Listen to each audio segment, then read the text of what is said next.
করছিলাম তো যখন দেখলাম যে দুইজনকে আমাদের সম্মাননা প্রদান করা হবে ফর নরসুন্দরী এন্ড নরসুন্দরী আসলে আমার খুব পছন্দের একটা কাজ। সো ওই জায়গা থেকে আসলে আজকে অ্যাওয়ার্ডটাতে আসলে খুব ভালো লাগছে।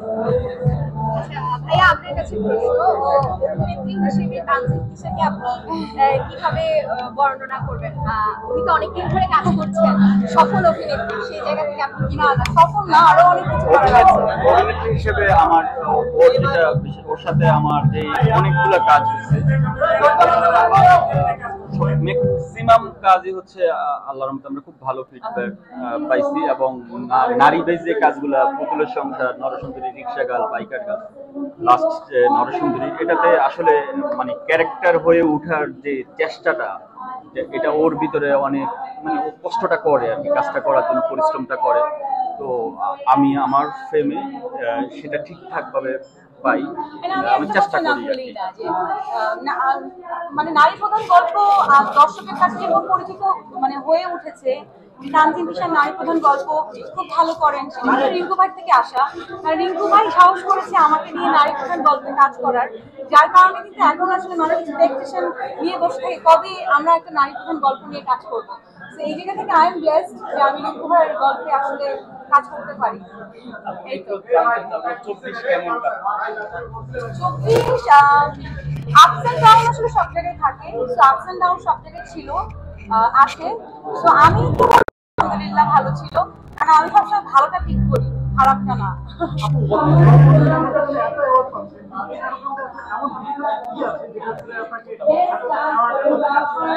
নরসুন্দরী কিন্তু একটা নারীর একটা ফ্যামিলি স্ট্রাগলের গল্প, যেটা অনেক রিয়েল লাইফে আপনারা মানে কানেক্ট করতে পারবেন, অনেক মানুষই কানেক্ট করতে পেরেছে। সো ওই জায়গা থেকে যখন আপনি দেখবেন না, আমরা আই থিঙ্ক প্রপার গল্পটাকে তুলে ধরতে পেরেছি, যার কারণে কিন্তু নরসুন্দরী ওই ঈদে আমাদের একটা বেস্ট ওয়ার্ক ছিল। সো ওই জায়গা থেকে আমার খুব পছন্দের কাজ, যেমনটা আমার রিক্সা গান ছিল, পুতুলের সংখ্যা ছিল, নরসুন্দরী তাই। সো আমার কাছে মনে হয় যে নরসুন্দরী নিয়ে যখন আমাকে একটা সম্মাননা প্রদান করা হবে, সেটা I would love to accept that. So that's I am here today.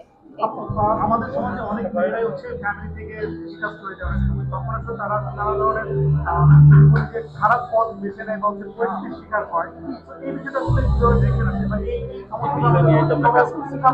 এই এই বিষয় নিয়েও কিন্তু আমরা কাজ করেছি। আসলে এক একজনের লাইফ এক্সপেরিয়েন্স, স্ট্রাগল কিন্তু totally different. So we can't জাজ somebody, but we can say that আমাদের গোলটা যদি আমরা ফোকাস করতে পারি, then we can do our best, but we can't জাজ সামবডি বাই দেয়ার লাইফ। এটা আমি বলবো। Thank you so much. আমাদের সাথে শুটিংয়ে যেতে হবে, সো আরেকদিন ইনশাআল্লাহ আবার কথা হবে। সামনে 14 ফেব্রুয়ারি ভালোবাসা কি প্ল্যান, আর আপনার কাছে ভালোবাসার সংখ্যা নাকি? আমার লাস্ট 3 বছর কোনো 14 ফেব্রুয়ারি নেই, বিকজ আমার বাবা চলে গেছে 12 ফেব্রুয়ারিতে। তো 12, 13 ফেব্রুয়ারি, 14 ফেব্রুয়ারি আমি আসলে আমার গ্রামে আমার বাবার কবরস্থানের ওইখানেই আমার গ্রামে থাকতে পছন্দ করি। সো আমার লাইফে ভ্যালেন্টাইনের কথা আমি বলতে পারবো না। এন্ড কাজ করেছি বেশ কিছু, আই হোপ সবার ভালো লাগে। ভালোবাসার অনুভূতিটা আপনার কাছে? এটা আরেকদিন বলবো। Thank you, bye bye. আমার শুটিং আছে, আমরা আরেকদিন। থ্যাংক ইউ, আচ্ছা থ্যাংক ইউ।